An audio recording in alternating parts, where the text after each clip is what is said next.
Family, તમારા બધાનું સ્વાગત છે નવા વ્લોગ વિડીયોની અંદર. આની પહેલાંના વ્લોગમાં કીધું હતું મિત્રો એ પ્રમાણે આ વ્લોગની અંદર મારા ગામનો જે વિડીયો છે એનો સેકન્ડ પાર્ટ આ વ્લોગની અંદર હું તમને બતાવવા જઈ રહ્યો છું.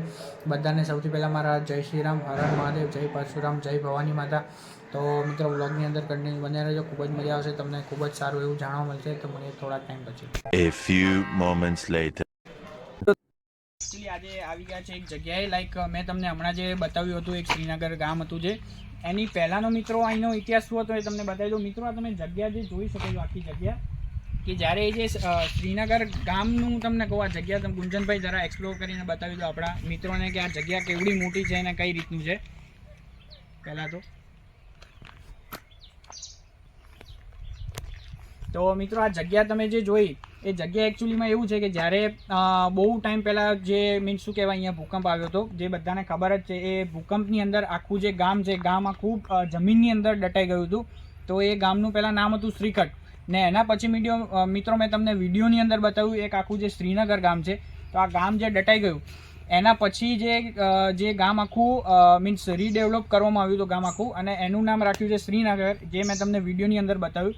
ને ખૂબ જ જૂના જમાના જે મીન્સ આપણા શું કહેવાય જે મોટી ઉંમરના લોકો વડવાઓ જે કહી શકીએ આપણે, વડવાઓનો મતલબ એવો થાય છે મિત્રો કે મોટી ઉંમરના લોકો કે જે જાણકારી આપી શકે એવા લોકો ગામ વિશે કે કોઈ બી રીતે હોય તે લોકોએ અમને કીધેલું હતું આ બધું. તો એ રીતનો મિત્રો ગામનો ઇતિહાસ આખો એ રીતનો છે. ને એના સિવાય તમે જોઈ શકો છો અહીંયા મિત્રો આ જે મિત્રો એક કહી શકીએ ને કે આ એક મંદિર હું તમને વાત કરું આ ખૂબ જ જૂનું ખૂબ જ પ્રાચીન મંદિર છે જે અત્યારે તમે મોબાઈલની અંદર જોઈ શકો છો. તો આ મંદિર વિશે મિત્રો વાત કરું તો એક આપણે મોટેરાની અંદર એક સૂર્ય મંદિર છે, એક એ મંદિર છે, અને એક આ બીજું અમારા ગામની અંદર શ્રીનગર ગામમાં એક મંદિર છે. તો આ બીજું સૂર્ય મંદિર છે. આ મંદિર હું તમને મિત્રો વાત કરું ને તો બહુ જૂના જમાનાનું મીન્સ મંદિર આપણે કહી શકીએ, રાજાશાહીના જમાનાનું મંદિર છે મિત્રો. તમે આ વિડીયોની અંદર તમે મિત્રો જોઈ શકો છો કે કઈ રીતનું મંદિર છે આખું. કે જ્યારે મિત્રો હું તમને વાત કરું કે શું કહેવાય કે એ જમાનાની અંદર જ્યારે રાજાશાહીનો એ જમાનો હતો ત્યારે મિત્રો ના કોઈ પથ્થર હતું, ના સિમેન્ટ હતો, ના કોઈ બેલા હતા. તો એના વગર પણ આટલું સુંદર મજાનું સરસ મંદિર બનાવ્યું છે. તો મિત્રો તમે એનું કોતરણી કામ ને જે બધું જોઈ શકો ને એકદમ નાની નાની વસ્તુઓ, ખૂબ જ સુંદર સરસ મજાનું મંદિર છે. અને આ ચારે બાજુ હું તમને ગુંજનભાઈ હજી તમને બતાવશે મંદિર. તો ચારે બાજુ મિત્રો આમ તમને હું કહું તો સુંદર સરસ મજાના ઝાડ છે. મંદિરનું કોતરણી કામ ને તમે વિડીયોની અંદર જોઈ શકો છો કઈ રીતનું છે એ બધું. મિત્રો એવું શ્રીનગર ગામના વડવાઓ કહેતા કે અહીંયા જે મંદિરમાં તમને પિંક કલરના બોક્સ દેખાય છે રાઉન્ડ શેપના, ત્યાં પહેલાંના જમાનામાં સોનાની થાળીઓ લાગેલી હતી. આ જે પિંક કલરના જે 6 બોક્સ તમને દેખાય છે, અને આ બાજુ નાના 6 બાઉલ ટાઈપના છે. સોરી થોડું ઝૂમ થતું નથી. ત્યાં સોનાના વાટકા હતા, બાઉલ. તો આ બધું ઇતિહાસમાં છે જ મિત્રો.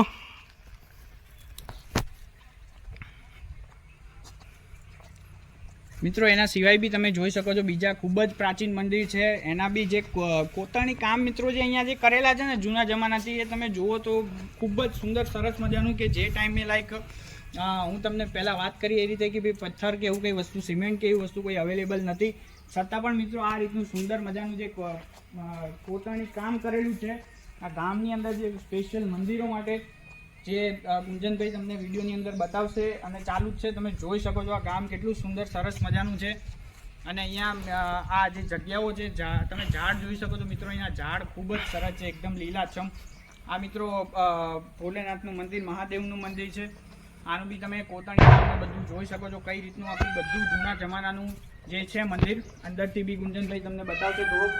તો આ બી તમે જોઈ શકો છો કઈ રીતનું સુંદર મજાનું મંદિર છે મિત્રો. ખૂબ જ જૂનું મંદિર છે આ, તમે જોઈ શકો છો મિત્રો આ વિડીયોની અંદર. અને ગુંજનભાઈ હજી થોડું ઘણું તમને બતાવશો તો મિત્રો આ વિડીયોની અંદર તમે જુઓ, તમને ખૂબ જ મજા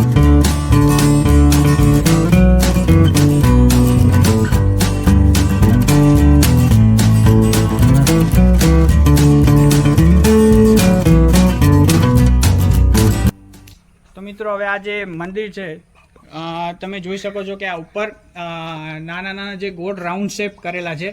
એ ગુંજનભાઈએ વાત કરી એ રીતે ત્યાં મિત્રો બહુ જૂના ટાઈમની અંદર નાના નાના જે સોનાના બાઉલ કહેવાય એ રાખેલા હતા. એના સિવાય બી લાઈક આ મંદિરની અંદર આપણે આવ્યા છે તો સુંદર સરસ મજાનું તમે જોઈ શકો છો. અહીંયા જય સૂર્યદેવ મંદિર લખેલું છે અને એ રીતનું સુંદર સરસ મજાનું મંદિર છે. તો ગુંજનભાઈ થોડુંક અંદરથી તમને બતાવશે મિત્રો કે કઈ રીતનું મંદિર છે. આ ખૂબ જ સુંદર સરસ મજાનું મંદિર અહીંયા બનાવેલું છે મિત્રો. અને આ મંદિરની ખાસિયત એ છે કે ચારે બાજુ આમ બેસવા માટે ખૂબ જ સુંદર જગ્યા છે. પવન એકદમ મસ્ત ઠંડો આવે એવો ઝાડ, તમે ઝાડની નીચે બેસો તો એકદમ સુંદર સરસ મજાનો છાંયડો આવે એ રીતનું મંદિર છે. એના સિવાય બી ગુંજનભાઈ હજી તમને થોડું ઘણું બતાવશે કે કઈ રીતનું મંદિર છે. તો મિત્રો વ્લોગની અંદર કન્ટિન્યુ બન્યા રહેજો.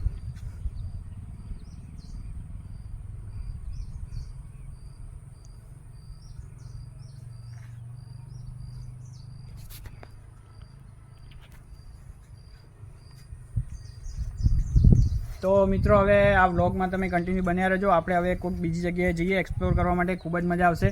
તો મિત્રો આપણે આ વ્લોગ કન્ટિન્યુ રાખીએ છીએ, પણ વ્લોગની અંદર બન્યા રહેજો. મળીએ થોડાક ટાઈમની અંદર. A few moments later. તો મિત્રો હવે એકચ્યુઅલી આપણે આવી ગયા છે કે જે આ શ્રીનગર ગામની મિત્રો નાની એવી ગૌશાળા છે કે જ્યાં બધી ગાયોને એ બધું અહીં રહેતું હોય. તમે અહીંયા જોઈ શકો છો મિત્રો, આખું ગામનું નામ લખેલું છે એ રીતે છે. પછી આ મેઇન ગેટ છે મિત્રો અંદર જવા માટે. એના સિવાય બી લાઈક કોના ટ્રસ્ટમાંથી આપવામાં આવી છે એ બી અહીંયા લખેલું છે. અને ગુંજનભાઈ બી આપણી સાથે છે કે મિત્રો આપણને ગામ આખું એક્સપ્લોર કરાવશે કે કઈ રીતનું શું છે અહીંયા. તો મિત્રો આ નાનું એવું ગાર્ડન બનાવેલું છે, તમે જોઈ શકો છો. હિંચકા નાના છોકરા માટે, લપસણીને એ બધું અહીંયા બેસવા માટે. અહીંના મિત્રો એક ખાસ વાત કહું આ ગામની, તો એક મને એવું લાગ્યું છે કે અહીંયા ગામની અંદર ઝાડ એટલા મસ્ત છે ને, બધા બહુ એકદમ હરા ભરા અને મસ્ત એકદમ આમ પવન જોરદાર ને આવે એ રીતનું છે આખું. અહીંયા બી તમે જોઈ શકો છો મિત્રો, સરસ મજાનું ગાર્ડન છે બેસવા માટેનું. ફૂલ જોરદાર મસ્ત પવન આવે એવું છે આમ. અને અહીંયા તમે જોઈ શકો છો મિત્રો, આ રીતનું બધું અહીંયા ગૌશાળા આખી છે કે લાઈક કોનામાંથી આપવામાં આવી છે, મીન્સ કોણે આની અંદર ફાળો આપેલો છે એ બધું આની અંદર છે.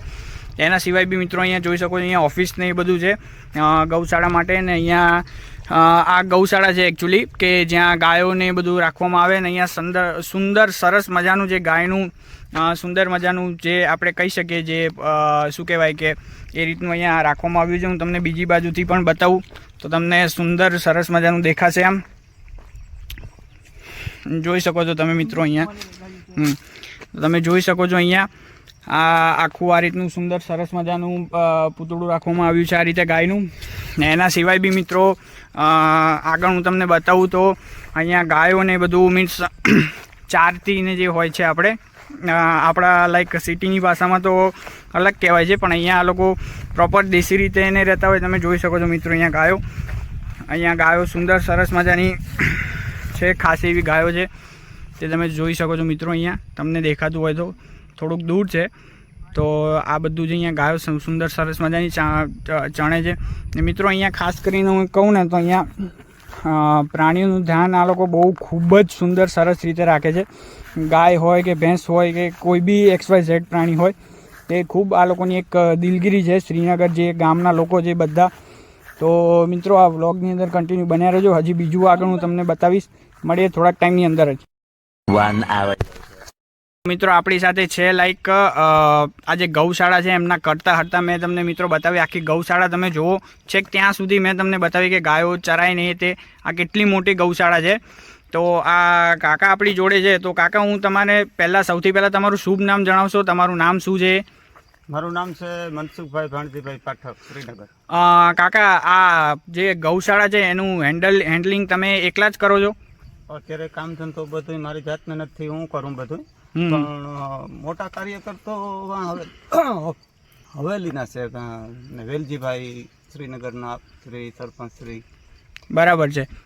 કાકા આ જે આટલી મોટી ગૌશાળા છે તો તમે તમારા ઘરનું કામ ને એ બધું કામ કઈ રીતે મેનેજ કરો છો? આ ગૌશાળામાં કઈ તમે લાઈક એવું છે કે આ ગૌશાળા માટે તમે સેવા આપવા આવો છો કે કઈ રીતનું તમે મેનેજ કરો? સેવા આપવા નથી આવતો તો મને પગાર આપે છે અને હું આ બધું હેન્ડલિંગ કરું, ગાયું દોવાનું એને સારાનું આ તે બધું ટૂંકમાં ગૌશાળા ને ગાયોનું લગતું તમામ કામ બધું હું મારી જાતેથી કરું.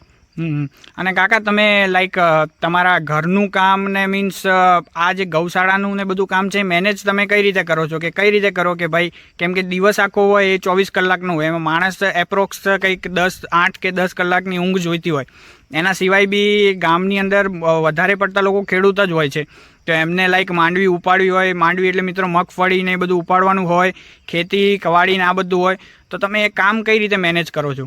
કામ સવારના હું 5 વાગે ઉઠું. અચ્છા. સવારના 5 વાગે ઉઠીને ગૌશાળાની ગાયો દોવા આવું. ગૌશાળાની ગાયો દોઈને મારા ઘરે ગાયું છે એ ગાયું દઉં, પ્લસ ગાયું દોઈને પછી પોરબંદર હવેલી દૂધ પધરાવા જાઉં, મારે લગવાનું દૂધ ભરવા જાઉં. 8:30 વાગે ત્યાં બધું દૂધ પહોંચી ગયું હોય. 9 વાગે પાછો હું અહીં શ્રીનગર ઘરે ગૌશાળા આવી ગયો હોય. પછી પાછો 3 વાગે પાછું ગાયું દોવાનું ચાલુ થાય. પાછું હું 4:30 અહીંથી દૂધ લઈને પાછો નીકળું.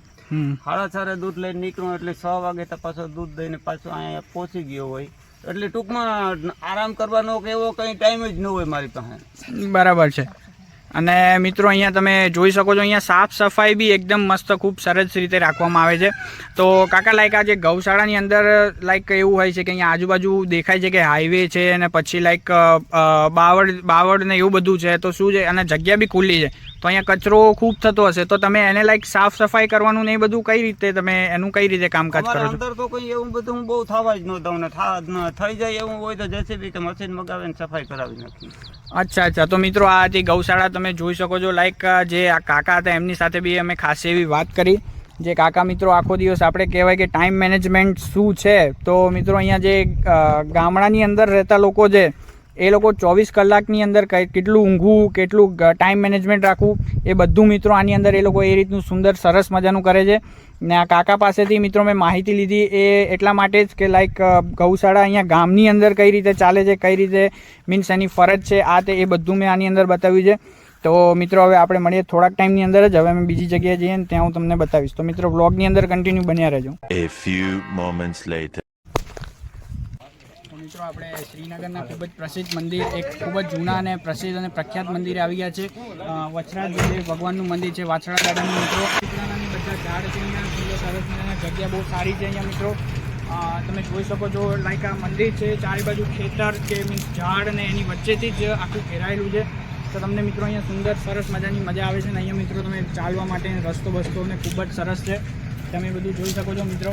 તો ગુંજનભાઈ તમને આખું મંદિર એ સરસ મજાનું રીતે બતાવશે કે કઈ રીતે શું છે આખું મંદિરની અંદર. તો મિત્રો વ્લોગની અંદર કન્ટિન્યુ બન્યા રહેજો. આ તમે જોઈ શકો છો કઈ રીતનું મંદિર છે, સુંદર સરસ મજાનું. અને મિત્રો અહીંયા મીન્સ શું કહેવાય, ભગવાનનાથીઓ જે હોય છે લાઈક દર્શન કરવાને આવેલા છે એ લોકો બી અહીંયા બેઠા છે. તમે જોઈ શકો છો ઝાડની નીચે છે, સુંદર સરસ મજાનું જે પવન આવે ને એ રીતે છે. તમે જોઈ શકો છો મિત્રો અહીંયા બધા બેઠા છે. અને એના સિવાય બી ગુંજનભાઈ તમને બતાવશે આખું મંદિર કઈ રીતનું શું છે એ બધું.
A few moments later. તો મિત્રો આ વ્લોગને આપણે અહીંયા જ એન્ડ કરીએ છીએ. વિડીયો કેવો લાગ્યો કેવો નહીં એ જરૂરથી કમેન્ટની અંદર કહેજો, કમેન્ટ લખજો. અને મિત્રો તમે ચેનલની અંદર નવા હોય તો સબસ્ક્રાઈબ કરવાનું ભૂલતા નહીં. અને જો ચેનલની અંદર જૂના હોય તો ચેનલ આગળ શેર કરજો, જો બીજા લોકો પણ સબસ્ક્રાઈબ કરે, બીજા લોકોને પણ આપણે લાઈક વ્લોગ્સ જે એ બધું બનાવીએ છીએ તેની માહિતી મળે. મિત્રો મને ખબર છે વિડીયો થોડોક લાંબો થયો છે, પણ એનું એકચ્યુઅલી રીઝન એ છે કે લાઈક જે ગામની જેટલી મોસ્ટ ઓફ વસ્તુઓ હતી એ કવર કરવાની ટ્રાય કરી છે, ને એમાંથી જેટલી બી વસ્તુ છે બહુ જરૂરી હતી કે એ કઈ વસ્તુ મીન્સ જેટલા બી મંદિરોને જે બતાવે છે એ લાઈક એવું હતું કે એમાં ક્રોપ કે એમાં કપાય એવું નહોતું. તો એ રીતનો આખો વિડીયો બનાવે છે. તો મિત્રો મળીએ આપણે કોઈ બીજા નવા બ્લોગ સાથે. ત્યાં સુધી બધાને મારા જય શ્રી રામ, હર હર મહાદેવ, જય પરશુરામ, જય ભવાની માતા. મિત્રો ચેનલ સબસ્ક્રાઈબ કરવાનું ભૂલતા નહીં. મળીએ બીજા કોઈ નવા બ્લોગ સાથે.